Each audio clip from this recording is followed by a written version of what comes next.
ইমামে আজম আবু হানিফা রাহমাতুল্লাহ প্রতিদিন 500 রাকাত নফল নামাজ পড়তেন। স্বপ্নে আমার আল্লাহকে 100 বার দেখেছেন। ইমাম আবু হানিফা রাহমাতুল্লাহ আলাইহির ব্যাপারে লিখছে কত কিছু। 40 বছর ইমাম আবু হানিফা রাহমাতুল্লাহ আলাইহি নাকি এশারের ওযু দিয়া ফজরের নামাজ পড়ছে।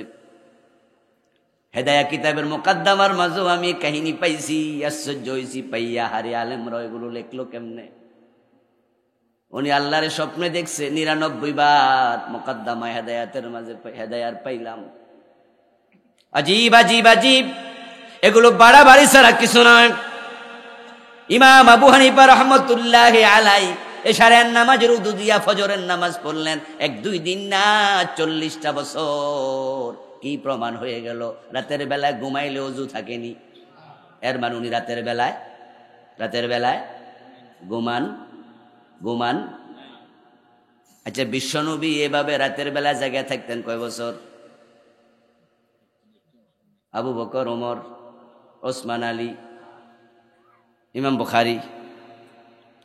যান আপনি সাহাবীদের মাঝে বড় বড় রজুল কদর সাহাবী এভাবে রাতের বেলা জেগে থাকতেন না। রাসূল নিজেও পুরা রাত জেগে থাকতেন না। আমার আল্লাহ বলছে কুমিল লাইলা ইল্লা কলিলা নিসফাহু আবিন কুস মিনহু। আসেনি কোরআনে? আল্লাহ বলতেছে, ও নবী, রাতের বেলায় জাগো, তবে অর্ধাংশ অথবা একটু কম। রাতের বেলায় কিছু ঘুমাও, রাতের বেলায় কিছু ইবাদত করো। কারণ প্রতিটা মানুষের উপরে তার দেহের হক আছে না নাই? ঘরে বউয়ের হক আসেনি? তো যদি ইমাম আবু হানিফা বউয়ের হক আদায় করতো, শুধু ওযু না গোসল তো ফরজ হইত। 40টা বছর বউর কাছে গেছে না, তো বললাম আমি হয়েছে কেমন? কয় সব দিনে কাম সেরে লেছে নাকি? তো দিনে ব্যবসা বাণিজ্য আসিল না?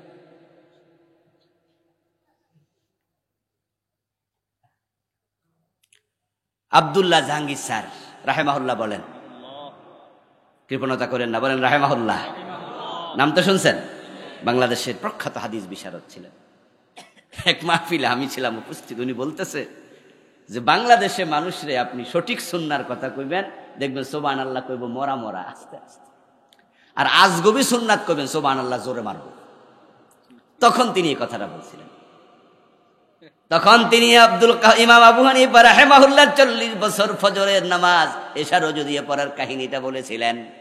এই 2 কান সাক্ষী আমি নিজে বসে শুনলাম আর হাসলাম। যদিও এর আগে আমি জানতাম যে এটা রাসূলের সুন্নাহর পুরা খেলাফ। আমার রাসূল রাতের বেলায় ঘুমাতেন, রাতের বেলা আবার তাহাজ্জুদ পড়তেন, তারপরে আবার একটু ঘুমাতেন, তারপর উঠে ফজরের সুন্নাহ পড়তেন, তারপরে মাঝে মাঝে ফজরের সুন্নাহ পড়ে রেস্ট নিতেন, তারপরে আবার মসজিদে যেতেন। আর আবু হানিফা রাহমাতুল্লাহ আলাইহি 40টা বছর রাসূলের সুন্নাত মানলই না। ইমাম আবু হানিফার মতো এত বড় লোক রাসূলের সুন্নাহর বাহিরে 40 বছর রাত কাটাই দিছে। আচ্ছা, রাসূলের সুন্নাহর বাহিরে কেউ যদি চলে সে সম্মানিত হবে নাকি উল্টাটা হবে? তা আবু হানিফার মতো লোক কি এই কাম করতে পারে? আমার আল্লাহর সিস্টেম কুমিল লাইলা ইল্লা কালিলা নিসফাহু ওয়া বিনকুস মিনহু কালিলা। আল্লাহ কয় কিছু অংশ ছাড়ব, শরীরের জন্য ছাড়ব। রাসূলুল্লাহ সাল্লাল্লাহু আলাইহি ওয়াসাল্লাম বলেছেন, ইন্নালি জাসাদিকা আলাইকা হাক্কা ওয়া লি আইনিকা আলাইকা হাক্কা ওয়া লি জাওজাতিকা আলাইকা হাক্কা। আও কামা ক্বালান নাবিয়্যু আলাইহিস সালাতু ওয়াস সালাম। তোমার দেহের হক আছে, তোমার চোখের হক তোমার উপরে আছে, তোমার স্ত্রী তোমার স্বামীর হকও আছে। আল্লাহর নবীর মতো মহামানব তিনি 2 বছর, 1 বছর, 2 মাস, 3 মাস, 15 দিন, 20 দিন ঘুমায় নাই রাতের বেলা, এমন কোন হাদিস নাই। বরং মা আয়েশা বলেন কি, আমার রাসূল, আমার হাজব্যান্ড, আমি দেখতাম তিনি এশারের নামাজ পড়ার পরে গল্প করা পছন্দ করতেন না। এশার পরে তিনি ঘুমায়া যেতেন।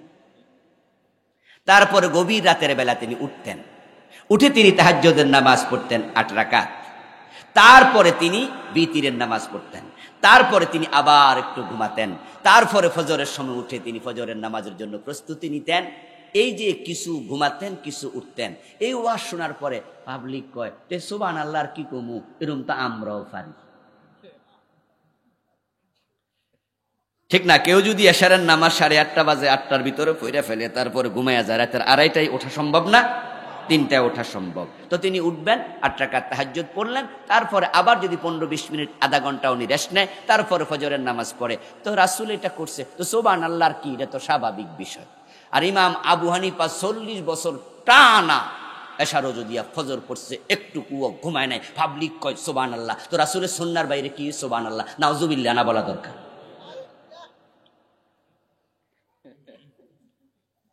আমি কি কথা বুঝাইতে পারতেছি? আব্দুল্লাহ জাহাঙ্গীর স্যার কয়, বাংলাদেশের পাবলিক আসল সুন্নাহ শুনে সুবহানাল্লাহ কয় না, আজগবিটা শুনে ঠেলা মারে সুবহানাল্লাহ। অর্থাৎ কোনটা ইসলাম কোনটা ইসলাম না এটাও অনেকে বোঝে না।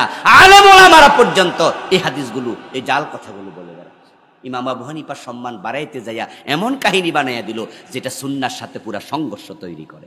হ্যাঁ, আচ্ছা, 2-4 রাত যদি কেউ গবেষণা করে, লিখতে থাকে, 2-4 রাত এভাবে চলে যেতে পারে, এটা হতে পারে, হতে পারে না? কিন্তু লাগাতার 40 বছর কি হয়, হওয়া কি উচিত? আপনি মানুষ না? রাসূলের সুন্নাহর বাইরে চললেন, কি হলো আপনার? আচ্ছা, এবার আপনারা বলুন তো, রাতের বেলায় অজু ভাঙে না মাঝে মাঝে? আচ্ছা, আপনারা যারা আজকে এসা পরে অজু করছেন, যদি আপনারে বলা হয় ফজর পর্যন্ত থাকবেন, ফেটে গ্যাস্ট্রিক কোনো হাওয়া বেরোতে পারবো না, আচ্ছা কয়দিন পারবেন এটা? মাঝে মাঝে পেট খারাপ হয় না, গ্যাস্ট্রিক হয় না, হাওয়া বাইর হয় না, আচ্ছা প্রস্রাবে ধরে না, তো কেমনে সম্ভব এটা? আজগবি কথা বললেই হলো। ওরে আল্লাহ, এক আল্লাহর বান্দা মক্কা শরীফ মদিনা শরীফ গেছে। মদিনা শরীফ যাইয়া হে নাকি 40 দিন ফসরা পায়খানা করছে না। লোকজন শুনে কয় সুবহানাল্লাহ, আমি কই ইন্না লিল্লাহি ওয়া কি সুবহানাল্লাহ। এবারে 40 দিন ছিল কেমনে ফসরা পায়খানা না কইরা? কই না, যেই জমিনে রাসূল শুয়ে আছে ওই জমিনে প্রস্রাব করে কেমনে? তা আমি কই আবু বকর করছে কোন জমিনে?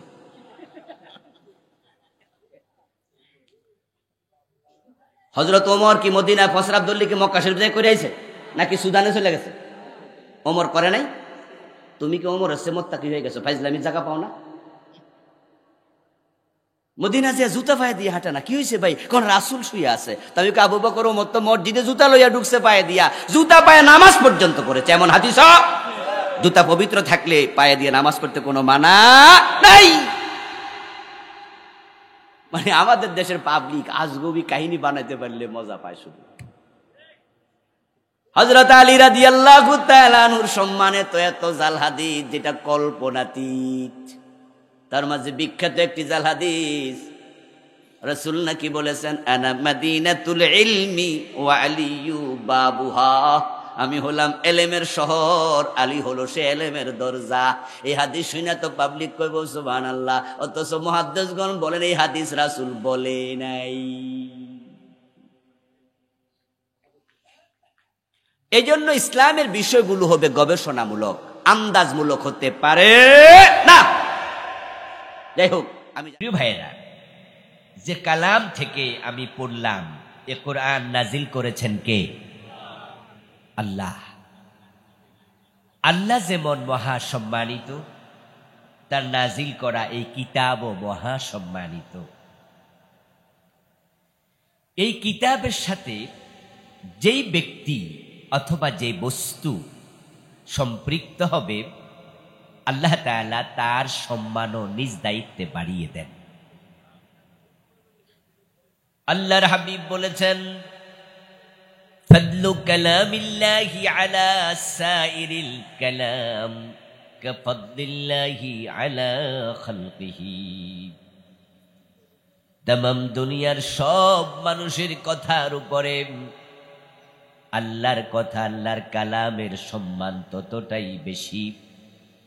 তামাম মাখলুকাতের উপরে স্বয়ং আল্লাহর সম্মান যত বেশি। আল্লাহর রাসূল সাল্লাল্লাহু আলাইহি ওয়াসাল্লাম আরো বলেছেন, ইন্নাল্লাহা ইয়ারফাউ বিহাদাল কিতাবি আকওয়ামা ওয়া ইয়াদাউ বিহি আখারিন। এই কিতাবের মাধ্যমে আল্লাহ তাআলা একদল মানুষের সম্মান নিজে বাড়িয়ে দেবেন, আবার এই কিতাবের সাথে দুশমনি করার কারণে একদল মানুষকে আল্লাহ অপমানিত করে দেবেন। আল্লাহর নবীর কথা চিরসত্য, চিরধার্য, কারণ তিনি বানিয়ে কোনো কথা বলতেন না। রাসূলুল্লাহ সাল্লাল্লাহু আলাইহি ওয়াসাল্লাম যত কথা বলতেন সব হলো আল্লাহর ওহী, এগুলো আল্লাহর নাজিল করা ওহী। মা ইয়ানতিকু আনিল হাওয়া ইন হুয়া ইল্লা ওয়াহয়ুন ইউহা। এই যে প্রিয় নবীজি বললেন, এই কিতাবের মাধ্যমে, কিতাবের দ্বারা আল্লাহ একদল লোকের সম্মান বাড়াবেন। ওই মানুষগুলো তারাই যারা এই কিতাবের সাথে নিজেদেরকে সম্পৃক্ত করে। এই কোরআন এমন এক কিতাব, এটা শিখার জন্য যখন কোনো মানুষ তার ঘর থেকে বের হয়, শেখার প্রতিষ্ঠানে যায়, মাহফিল হোক, মক্তব হোক, মাদ্রাসা হোক, শেখার জন্য যখন বের হয়, কোরআনের পাঠকের সম্মানে আল্লাহর ফেরেশতারা তাদের পায়ের নিচে পাখা বিছাতে শুরু করে দেয়। আল্লাহর হাবিব বলেছেন, নাল মালাইকাতা লা তাদউ আজনিহাতাহা রিদাল লিতালিবিল ইলম। এই কিতাবের সাথে যেই সম্পৃক্ত হবে তার সম্মান আল্লাহ বাড়িয়ে দেবেন। কোরআনেও তিনি বলেছেন, ইয়ারফাইল্লাহু আল্লাযীনা আমানু ওয়াল্লাযীনা উতুল ইলমা দারাজাত। যারা ঈমান আনার পরে এই কিতাবের ইলম শিখবে, ইয়ারফাইল্লাহু দারাজাত, তাদের দাম আল্লাহ নিজে বাড়াইয়া দেবে।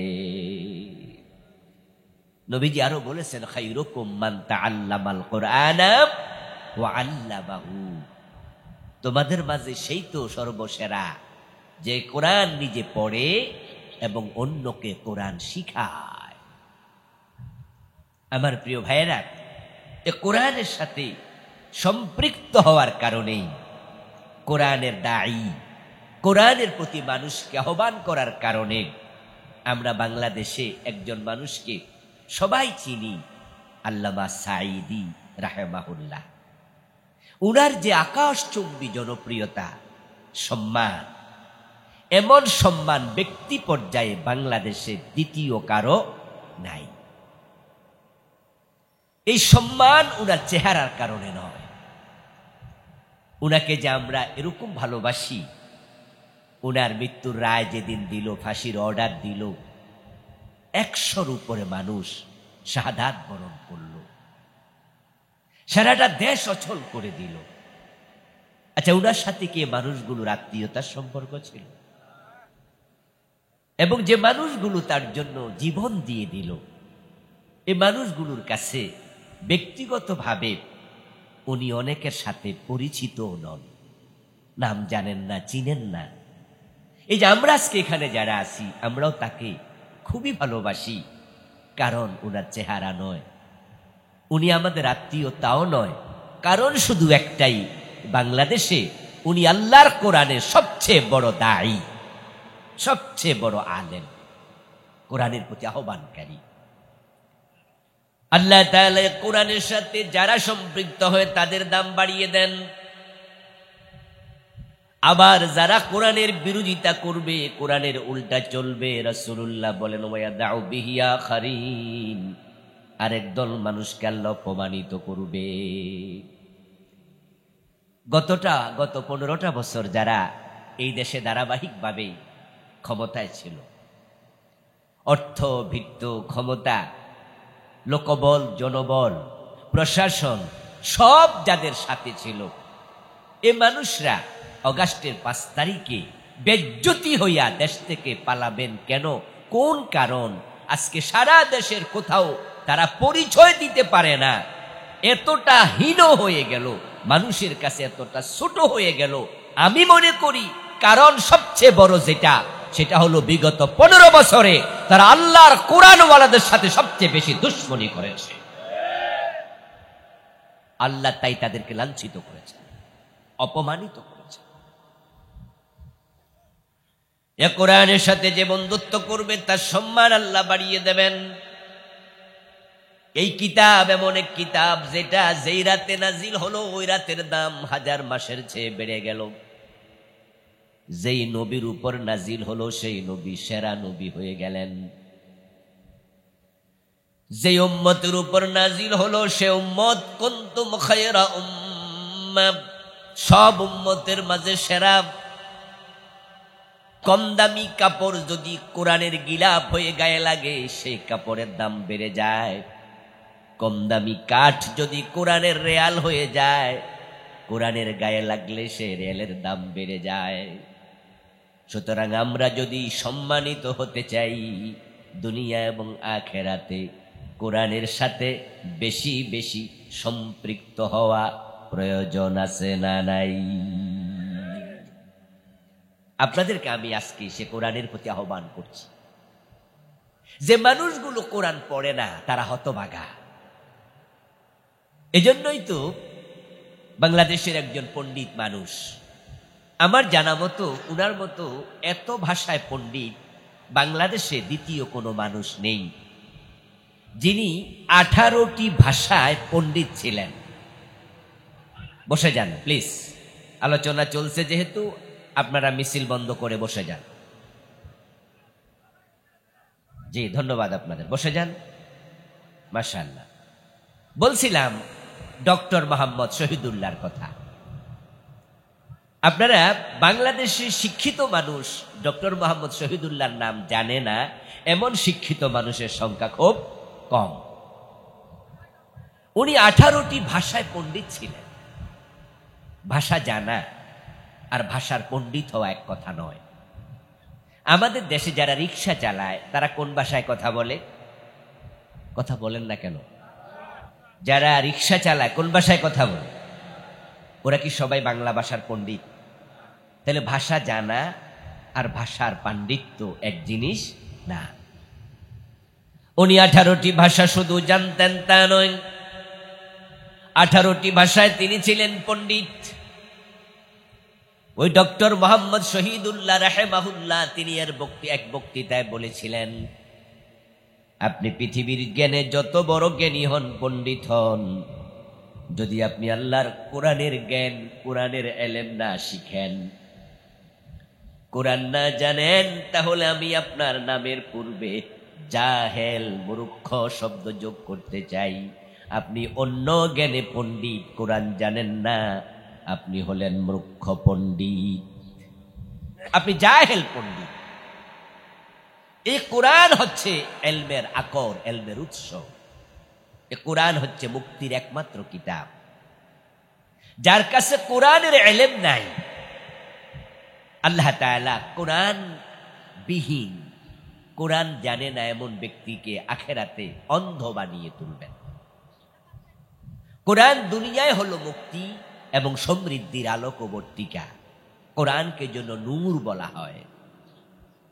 যে ব্যক্তি কোরআন পড়বে, কোরআন বুঝবে, কোরআন মানবে, আল্লাহ তাআলা তার কলবের মাঝে হেদায়াতের নূর দেবেন। আর যারা কোরআন পড়বে না, কোরআন বুঝবে না, কোরআন মানবে না, তার অন্তরটাকে আল্লাহ তাআলা গোমরা বানিয়ে দেবেন। হাশরের ময়দানে তাকে অন্ধ বানিয়ে তুলবেন। রাসূলুল্লাহ সাল্লাল্লাহু আলাইহি ওয়াসাল্লাম হাশরের ময়দানে আল্লাহ তাআলার কাছে যারা কোরআন পড়েনি, কোরআন বুঝেনি, কোরআন মানেনি, তাদের বিরুদ্ধে মামলা দায়ের করবেন। নবীজি মামলা দিয়ে বলবেন, ইয়া রাব্বি ইন্না কওমি ইত্তাখাযু হাযাল কুরআনা মাহজুরা। ও আমার রব, আমার রেখে আসা কোরআন এই মানুষগুলো পরিত্যাগ করেছিল, আমি তাদের বিরুদ্ধে তোমার কাছে আজকে মামলা দিলাম। আমরা কি রাসূলের শাফাত চাই না মামলার আসামি হতে চাই? শাফাত চাইলে কোরআনের কাছে আসতেই হবে। এ কোরআন আল্লাহ তাআলা এমন একটি যুগে প্রিয় নবীজির উপর নাজিল করলেন যে যুগের নাম ছিল আইয়ামে জাহিলিয়া, অন্ধকার যুগ। যেই যুগের মানুষগুলো এতটাই নিচে নেমেছিল যার নিচে নামার কোনো জায়গায় হয়তো ছিল না। যেই যুগের মানুষগুলোর ভিতর মনুষ্যত্ব ছিল না, চুরি ডাকাতি রাহাজানি চিন্তায় খুন ধর্ষণ অপহরণ সহ এমন কোনো অপরাধ ছিল না যা তারা করে নাই। ছেলে মেয়ে মা বাবা এক জায়গায় বসে মদ পান করত। বাবা নিজের মেয়েটাকে জীবিত মাটির নিচে পুঁতে দিত। যুবতী নারীকে রাস্তায় ফেলে দিবা লোকে ধর্ষণ করত। যুবতীর বাবা চোখের পানি ছেড়ে দিয়ে কাঁদত। বিচার পাওয়া দূরের কথা, বিচার চাওয়ার কোনো জায়গাও ছিল না। তামাম দুনিয়ার মানুষগুলো আপাদ মস্তক অন্ধকারে নিমজ্জিত। আল্লাহ তাআলা সেই যুগে নবী মুহাম্মদ সাল্লাল্লাহু আলাইহি ওয়াসাল্লামের কাছে এ কোরআন পাঠায়া বললেন, কিতাবুন আনজালনাহু ইলাইক, ও নবীজি আমি আপনার কাছে কোরআন পাঠাইছি, লিতুখরিজান নাসা মিনাজ যুলুমাতি ইলান নূর, এই কিতাবের মাধ্যমে এই মানুষগুলোকে অন্ধকার থেকে আলোর পথ দেখাইয়া দেন। নবীজি মুহাম্মদ সাল্লাল্লাহু আলাইহি ওয়াসাল্লামের বয়স যখন 17 বছর ছিল, তিনি তখনই মূলত সমাজ সংস্কারে আত্মনিয়োগ করেন। ডানে বামে সামনে পিছনে তাকিয়ে দেখেছেন তামাম দুনিয়ার মানুষগুলো অন্ধকারে ডুবে আছে। ওই অন্ধকারে ডুবে থাকা মানুষগুলোকে অন্ধকার থেকে আলোর পথ দেখানোর জন্য 17 বছর বয়সে মক্কার কিছু মানুষকে সাথে নিয়ে, যুবকদেরকে সঙ্গে নিয়ে আল্লাহর হাবিব এবং মক্কার যারা ভিআইপি কিছু মানুষ তাদের নেতৃত্বে একটি সংগঠন কায়েম করা হয়েছিল, যার নাম ছিল হিলফুল ফুদুল। আল্লাহর হাবিব 17 বছর বয়সে ওই হিলফুল ফুদুলের দায়িত্ব নেন। যুবকদেরকে সাথে নিয়ে সমাজ সংস্কারের জন্য মানুষের কাছে গিয়ে বলতে থাকেন, মদ পান করো না, চুরি ডাকাতি করো না, রাহাজানি চিন্তায় ছেড়ে দাও, মেয়েদেরকে জীবিত কবর দিও না।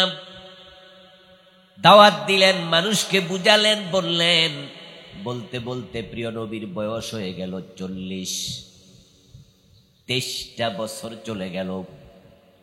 40 বছর মানুষের জীবনের গুরুত্বপূর্ণ একটি সময়। প্রিয় নবীজি পিছনে ফিরে তাকালেন, তাকিয়ে দেখতে পান 17 বছর বয়স থেকে 23টা বছর দাওয়াত দিলাম, দেখি রেজাল্ট কি। পিছনে ফিরে হিসাব করে দেখেন রেজাল্ট 0। একটা চোর ভালো হয়নি, কোনো ডাকাতি ছাড়েনি, সমাজের অবক্ষয় সামান্যতম কমেনি। 40 বছর বয়সে গভীর ধ্যানমগ্ন হলেন, চিন্তা শুরু করলেন, ভাবতে থাকলেন কি করা যায়, কেন এমনটা হলো। মানুষকে তো বুঝালাম, দাওয়াত তো দিলাম, রেজাল্ট কেন হয় না।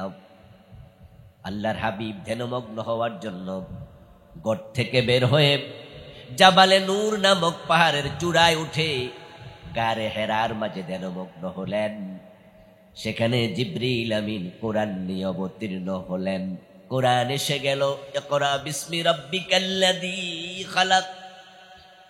নবী মুহাম্মদ আপনি রবের নামে পড়ুন। তিনি নবী হলেন। ইয়া আইয়ুহাল মুদ্দাসসির কুম ফাআনজির ওয়া রাব্বাকা ফাকাব্বির ওয়া সিয়াবাকা ফাতাহহির। এসে গেল ওহী। ও নবীজি মুহাম্মদ দাঁড়িয়ে যান, কম। সমাজ যদি পরিবর্তন করতে চান বসে থাকলে হবে না, শুয়ে থাকলে হবে না। সমাজ পরিবর্তনের জন্য মাথা তুলে দাঁড়াতে হবে। নবীজি মুহাম্মদ সাল্লাল্লাহু আলাইহি ওয়াসাল্লাম কোরআন হাতে নিয়ে আবার দাঁড়ায়া গেলেন। মানুষের বাড়ি বাড়ি গিয়ে কোরআনের দাওয়াত দেয়া শুরু করলেন। আবু বকর সাড়া দিল, ওমর সাড়া দিল, ওসমান আলী সহ 1.25 লক্ষ সাহাবী সবাই কোরআন ধরার জন্য, মানার জন্য অঙ্গীকার করলো। রাসূলের হাতে বায়াত নিল, শপথ নিল। তারা সবাই বলল, ও নবী, আপনি যে কোরআন নিয়ে এসেছেন মানব, আপনার কথার বাহিরে চলবো না। সবাই যখন নবীকে মানা শুরু করে দিল, এখন জাহেলিয়াতের অন্ধকার আর নেই। আমার ভাইয়েরা, আলহামদুলিল্লাহ মাঠ পরিপূর্ণ। এখন আপনারা যারা ফাঁকা রাইখা বসছেন, এবার আপনারা একটু ফাঁকা বন্ধ করেন, কারণ বাহিরে এখন ভাইয়েরা দাঁড়িয়ে থাকছে, অনেকে বসার জায়গা নাই। আপনাদের প্রতি আমাদের 30 সেকেন্ড সময়, কারণ সময় আছে মাত্র 20 মিনিট। একটু 30 সেকেন্ডের ভিতরে প্লিজ ফাঁকা জায়গাগুলো ফিল আপ করে ফেলেন। তাড়াতাড়ি তাড়াতাড়ি তাড়াতাড়ি, দেরি করবেন না। তাহলে দিনের বেলায় এই কি হলো মাইকওয়ালা, দিনের বেলায় মাহফিল যে হয় না এটা ঠিক না, হয়। হ্যাঁ, অভ্যাস হইলে ঠিক হয়ে যাবে আর কি, আস্তে আস্তে।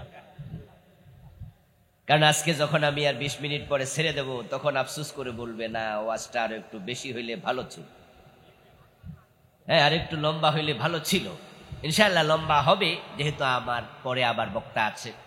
তবে আমি কিন্তু দেরিতে আসি নাই, আমি আসছি অনেক আগেই, কিন্তু শ্রোতারা দেরি করছে আর কি, যার কারণে স্টেজে আসতে একটু লেট হয়েছে, আমাকে দেরিতে আনা হয়েছে। বসে যান। আমার প্রিয় ভাইয়েরা, বলছিলাম আল্লাহর হাবিব সাল্লাল্লাহু আলাইহি ওয়াসাল্লাম কোরআন যখন ফেলেন, তখনকার যুগের নাম ছিল আইয়ামে জাহিলিয়া। আর রাসূলুল্লাহ যখন ইন্তেকাল করেন, তখন সে যুগের নাম ছিল খায়রুল কুরুন। আবার বলছি, আল্লাহর নবী যখন কোরআন ফেলেন, তখন যুগের নাম ছিল আইয়ামে জাহিলিয়া। অজ্ঞতার যুগ, বর্বরতার যুগ, তমসার যুগ, অন্ধকার যুগ। যেই যুগে কোরআন আসলো, আইয়ামে জাহিলিয়া, অন্ধকার যুগ। এই নাম কেন? ওই যুগে সূর্য আলো দিত না, কি মনে হয়? চাঁদের মাঝে কোনো আলো ছিল না, তো অন্ধকার যুগ কেন? এই মাইকম্যান কোন দিকে? কই, কোন দিকে? কেন কেন করে কেন? আওয়াজ সব করে দেন, মিষ্টি আওয়াজ দেন।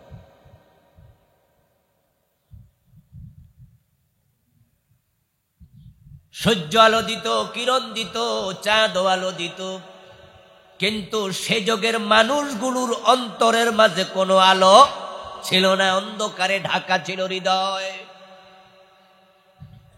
মানুষ কত বড় জালেম হলে পরে নিজের মেয়েটাকে নিজে জীবিত কবর দিতে পারে। আমার রাসূল কোরআন নিয়ে যখন সমাজে ছড়িয়ে পড়লেন, মদিনা নামক রাষ্ট্র কোরআন দিয়ে তিনি পরিচালনা করলেন 10 বছর। এখন ওই সমাজের একটা মানুষও কোরআনের বাহিরে চলে না। وَيُؤْثِرُونَ عَلَى أَنفُسِهِمْ وَلَوْ كَانَ بِهِمْ خَصَاصَةٌ। তাদের চরিত্র চেঞ্জ। আগে তারা মানুষের পকেটের টাকা লুট করে নিয়ে যেত, চোর এবং ডাকাত ছিল, সমাজে এটা ছিল স্বীকৃত পেশা। যেমন আমাদের দেশে জিজ্ঞাসা করে, ভাইজান আপনি কি করেন? তখন মানুষ বলে, আমি ব্যবসা করি। আপনি? আমি চুরি করি। আপনি? তারা বলতে, আমি চুরি করি। আরেকজনকে বলতে, আপনি কি করেন? বলে, আমি ডাকাতি করি। কেউ বলতো চোর, কেউ বলতো ডাকাত। এই কথা শুনে জাহিলিয়াতের মানুষ কেউ মাইন্ড করতো না, তারা মনে করতো এটাও একটি পেশা। লুটপাট করত, চুরি ডাকাতি করত। আর কোরআন যখন মানলো, ইউসিরুনা আলা আনফুসিহিম ওয়ালাউ কানা বিহিম খাসাসা, তারা এখন এমন চরিত্র পেল, নিজে না খেয়ে নিজের খাবার অন্যকে খাইয়ে দেয়। যুগের নাম হয়ে গেল খায়রুল কুরুন, সেরা যুগ। যে নবী মুহাম্মদ সাল্লাল্লাহু আলাইহি ওয়াসাল্লাম 17 বছর বয়স থেকে 40 পর্যন্ত মানুষকে দাওয়াত দিলেন, ওই নবী মুহাম্মদ সাল্লাল্লাহু আলাইহি ওয়াসাল্লাম 40 বছর বয়সে কোরআন পেলেন। দাওয়াত দিতে দিতে 63 বছর, আবার 23, পরবর্তী 23 বছরে খায়রুল কুরুন হয়ে গেল। এখন সমাজের সবগুলো মানুষ আলোকিত। এক একজন মানুষের সম্মান আকাশের নক্ষত্রের চেয়েও বেশি। এখানে একটি চিন্তার বিষয় হলো, একই ব্যক্তি 17 বছর বয়স থেকে 23টি বছর যিনি দাওয়াত দিলেন তিনি মুহাম্মদ, আবার 40 থেকে 63 পর্যন্ত যিনি দাওয়াত দিলেন তিনিও মুহাম্মদ, একই ব্যক্তি।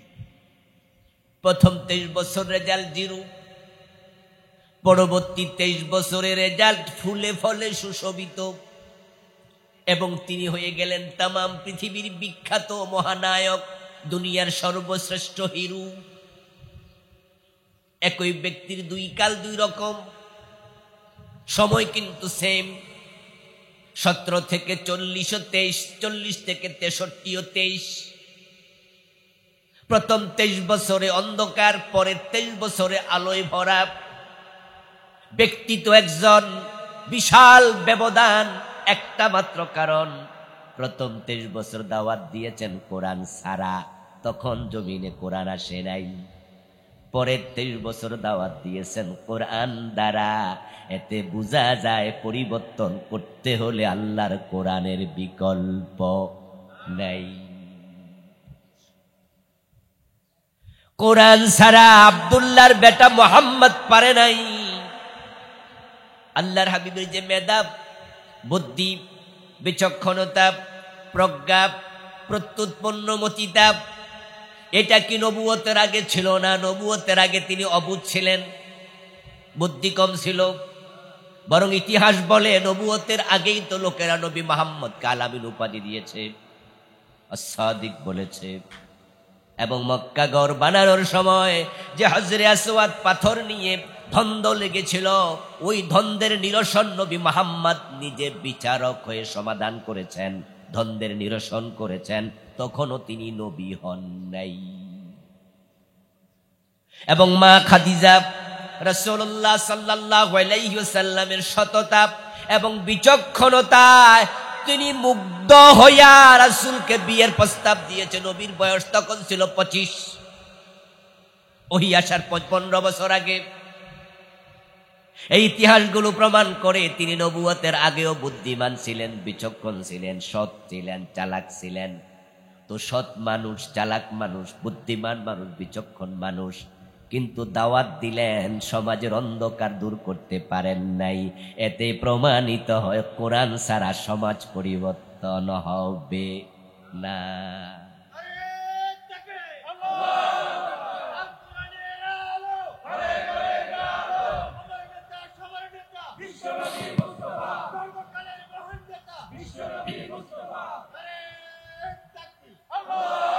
আমার প্রিয় ভাই, বাংলাদেশে যে কয়জন প্রেসিডেন্ট, প্রধানমন্ত্রী গত হলেন, এই 53 বছরে যারা গত হলেন তাদেরকে আমরা মনে করি না তারা বুদ্ধিমান নয়, তারা বিচক্ষণ নয়।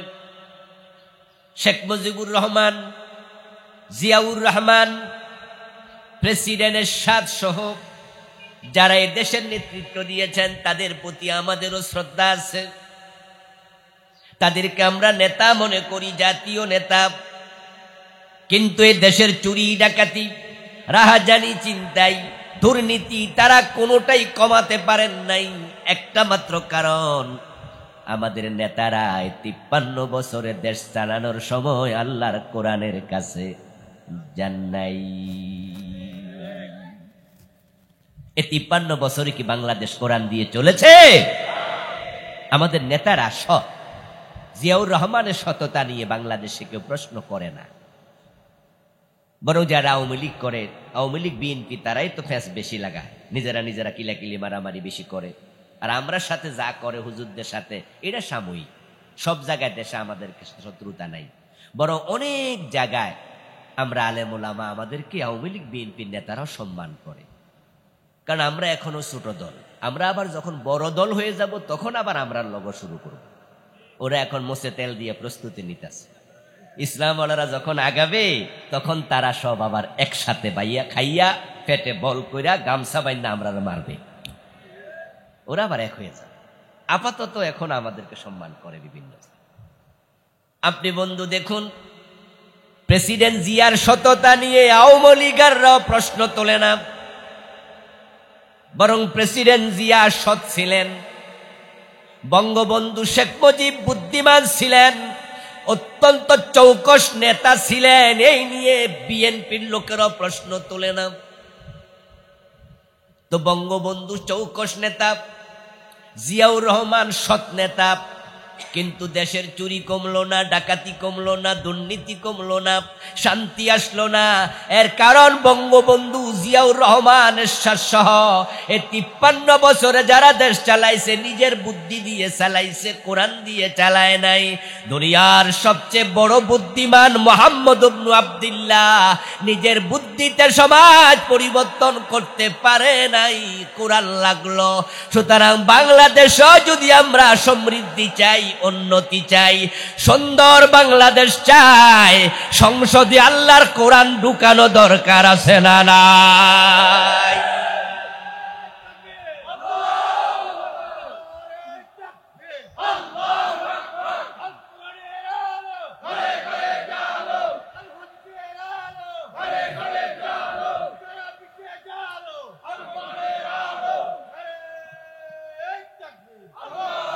আমার বন্ধু, জমিনে কোরআনের আইন কায়েম করা, কোরআন দিয়ে ব্যক্তি চলবে, পরিবার চলবে, সমাজ চলবে, রাষ্ট্র চলবে, এই বিষয়টা শখের ব্যাপার না, আল্লাহর অর্ডার। আল্লাহর অর্ডার যারা মান্য করে না তারা কবিরা গুনাহগার হয়ে যায়। আল্লাহ তাআলা বলেছেন, আকিমুস সালাহ, নামাজ কায়েম করো। আপনাদের কাছে আমি জিজ্ঞেস করতে চাই, জবাব দিন, নামাজ কায়েম করা নফল না ফরজ? জোরে বলেন, নফল না ফরজ? তো যেই কোরআনে আকিমুস সালাহ আছে, ওই কোরআনের মাঝে আকিমুদ্দিন এই আয়াত আছে না নাই? তো নামাজ কায়েমের ওয়াজ সব হুজুর করে, দিন কায়েমের ওয়াজ কিন্তু সব হুজুর করে না। কারণটা কি? একই কোরআনের দুই ওয়াজ, এক ওয়াজ মানলেন আর এক ওয়াজ ছাড়লেন কেন? আমার দোস্ত, কারণ স্পষ্ট, কারণ ক্লিয়ার।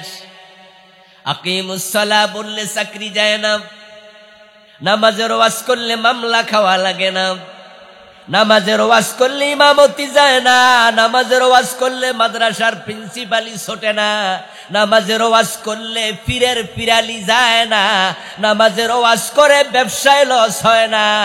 কিন্তু দিন কায়েমের ওয়াজ করেছে যে আলেমেরা, অনেকে ডজন মামলার আসামি, বাড়িতে ঘুমাতে পারে না। বড় বিপদ।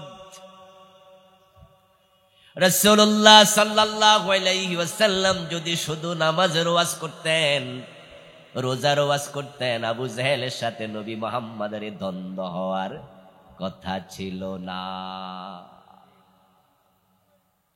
রাসূলুল্লাহ সাল্লাল্লাহু আলাইহি ওয়াসাল্লামের সাথে আবু জাহেলের দ্বন্দ্বের মূল কারণ হচ্ছে রাষ্ট্র ক্ষমতা। আবু জাহেলের একজন ঘনিষ্ঠ সহচর ছিল, ওই ঘনিষ্ঠ সহচরের নাম ছিল আখনাস ইবনে শুরাইক। কি নাম? আখনাস, বাবার নাম শুরাইক। ওই আখনাস ইবনে শুরাইক একদিন আবু জাহেলকে বলল, নেতা, এ আব্দুল্লাহর ছেলে মোহাম্মদ আমাদেরই তো ভাতিজা, কোলে পিঠে করে মানুষ করছেন, জন্মের আগে বাবা হারাইছে, এই ছেলের সাথে আপনারা এখন যে আচরণ করতেছেন আমার কাছে ভালো লাগে না। ইয়াতিম মানুষ, ভদ্র ছেলে, আমি আপনার কাছে একান্তে জানতে চাই, এই যে আমরা এখন তার নবুয়ত স্বীকার করে তাকে মিথ্যুক বলতেছি যে তুমি নবী না, লাস্তা মুরসালা, তুমি রাসূল না, আমি জানতে চাই আসলে নবী মুহাম্মদ কি মিথ্যাবাদী নাকি? আপনি বলুন তো, তার এই দাবি কি মিথ্যা? তিরমিজির হাদিস, সুনানু তিরমিজিতে আসছে, আখনাস ইবনে শোরাইকে প্রশ্ন করছে। তখন আবু জেহেল বলতেছে, আখনাস এমন প্রশ্ন করলি রে, লোকজন যদি জানে উত্তর দিছি যেটা উপায় নাই, পেছ লাগে। আখনাস জবাব দেয়, নেতা ডানে বামে সামনে পিছে আপনি আর আমি ছাড়া কেউ নাই, আমরা দুজন মানুষ, আপনি আসল কথাটা একটু বলেন। আখনাস ইবনে শোরাইক তখন এই কথা বলার পর আবু জেহেল জবাব দেয়, আব্দুল্লাহর ছেলে মুহাম্মদ জীবনে কোনোদিন মিথ্যা বলে নাই, সে যে নবী এটাও মিথ্যা নয়। এই কথা বলার সাথে সাথে আখনাস বলল, আপনি যে কথা বলছেন সে নবী, আমিও এটা অনেক আগে টের পাইছি, কারণ তাকে আমরা এত গালিগালাজ করি, এত কটু কথা বলি, পাগল বলি, গণক বলি, জাদুকর বলি, কবি বলি, কিন্তু আমাদের গালির জবাবে সে একটা গালিও ফিরিয়ে দেয় না। এমন চরিত্র আল্লাহর নবী ছাড়া কারো হতে পারে না।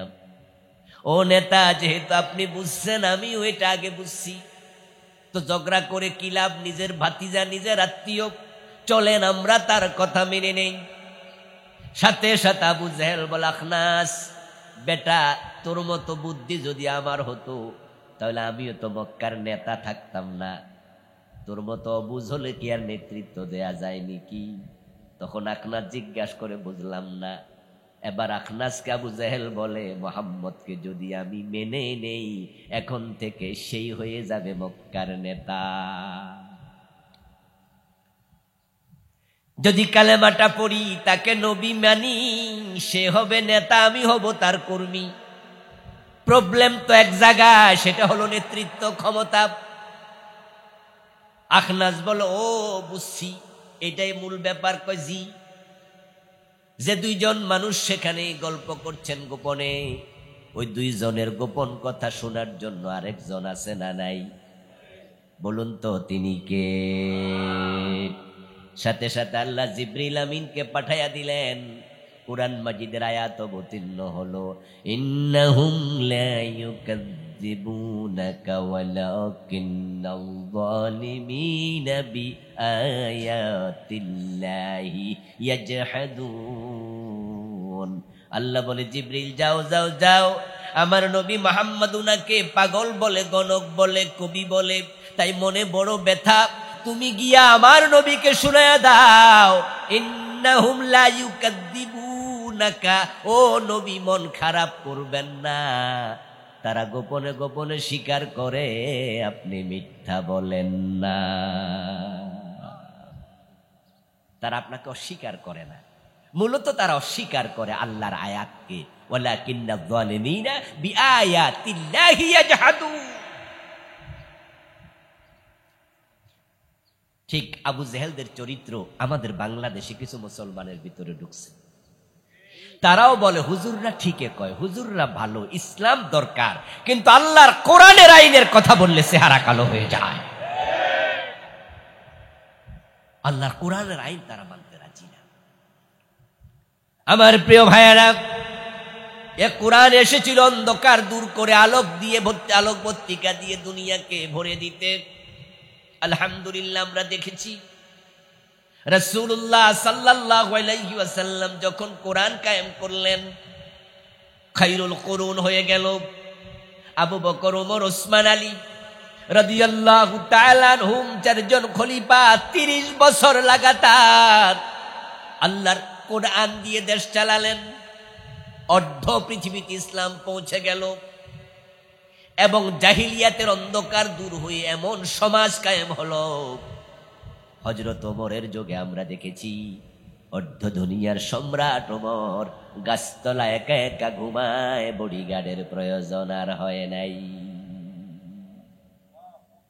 মানুষ ঘরের দরজা খুলে ঘুমাতো, চুরি হতো না। স্বর্ণের অলংকার গায়ে দিয়ে যুবতী নারী দিনে রাতে তার পথে গিয়ে যেত, সামনে কেউ দাঁড়িয়ে বলতো না কোথায় যাও। ডাকাতি নাই, ছিনতাই নাই, রাহাজানি নাই, মদ নাই, খুন নাই, শান্তির পৃথিবী। হযরত ওমর মদিনা থেকে জেরুজালেম একা একা চলে গেলেন। 1000 কিলোমিটারের বেশি রাস্তা, যাওয়ার পথে সাথে কোনো বডিগার্ড নাই, এসএসএফ নাই, পুলিশ নাই, র্যাব নাই। আমার দোস্ত, আমরা একটি শান্তির বাংলাদেশ দেখতে চাই, সমৃদ্ধির বাংলাদেশ দেখতে চাই, যেই বাংলাদেশে আজান হওয়ার সাথে সাথে দোকান বন্ধ হবে, সব মানুষ মিলে মিশে মসজিদে গিয়ে জামাত পড়বে, রমাদান মাসে সবাই রোজা রাখবে, ধনী গরিব বন্ধু হয়ে যাবে, সরকার ধনীর যাকাত গরিবের কাছে বন্টন করে দেবে, কোন গরিব চোখের পানি ছেড়ে দিয়ে রাতের বেলা কাঁদবে না, না খেয়ে কারো বাচ্চা ঘুমাবে না। এমন সুন্দর বাংলাদেশ দেখার প্রয়োজনে আল্লাহর কোরআনের কাছে গিয়ে আসা দরকার।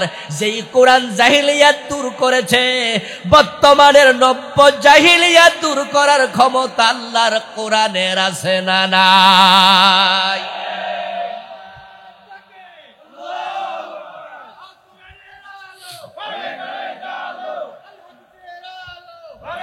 আমার প্রিয় ভাই, যেই কোরআনের কথা বললাম, কোরআন সংশোধন নিতে হবে। এখন কোরআনের রাজনীতি আর অন্যদের রাজনীতি এক না আলাদা? এক না আলাদা? আমাদের যে রাজনীতি, এটা শখের বিষয় না ফরজ? এখন এই ফরজ রাজনীতিতে সবাই জয়েন করুন, সবাই অংশগ্রহণ করুন। আসুন, পরবর্তীত পরিস্থিতিতে অগাস্ট বিপ্লবের পর আল্লাহর দেয়া সুযোগ এবার কাজে লাগাতে হবে। যেহেতু জালেমরা পালিয়ে গেছে, তাদেরকে আর এই দেশের মসনদে ফিরে আসতে দেয়া হবে না, ফিরে আসতে দেয়া হবে না। এবারে সুযোগ কাজে লাগিয়ে আগামী নির্বাচনে কোরআনের পক্ষে রায় দিতে আপনারা প্রস্তুত আছেন না নাই? প্রস্তুত আছেন? সবাই মিলে কাজ করুন, আল্লাহ তৌফিক দান করুন, বলি আমিন। হাযা মা ইনদি ওয়াল ইলমু ইনদাল্লাহ আলাইহি তাওয়াক্কালতু ওয়া ইলাইহি উনীব। প্রিয় ভাইয়েরা, এখনই এখানেও আজান হবে, আসরের জামাত হবে, এর পরপরই ইনশাআল্লাহ মোল্লা নাজিম ভাই অলরেডি এসে গেছেন, তিনি আলোচনা করবেন। আপনারা আবার ফিরে আসেন। আমার লিখা 8টা বই আছে আমার গাড়িতে, কালো গাড়িটা আমার ড্রাইভারের কাছে আছে। যারা আমার লিখা বইগুলো নিতে চান, ড্রাইভার সাহেব থেকে সংগ্রহ করুন। আসসালামু আলাইকুম ওয়া রাহমাতুল্লাহি ওয়া বারাকাতুহু।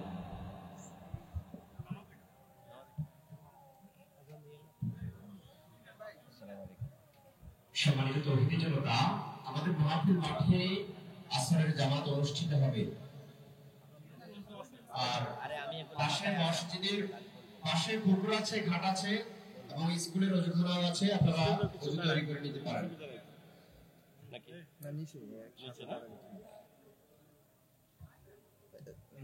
আর সালাতুল আসরের জামাতের পরপরই আলোচনা পেশ করবেন আমাদের আজকের প্রধান অতিথি। আলোচকের মধ্যে প্রধান মেহমান মোল্লা নাজিমউদ্দিন সাহেব। মোল্লা নাজিমউদ্দিন সাহেব সালাতুল আসরের জামাতের পরপর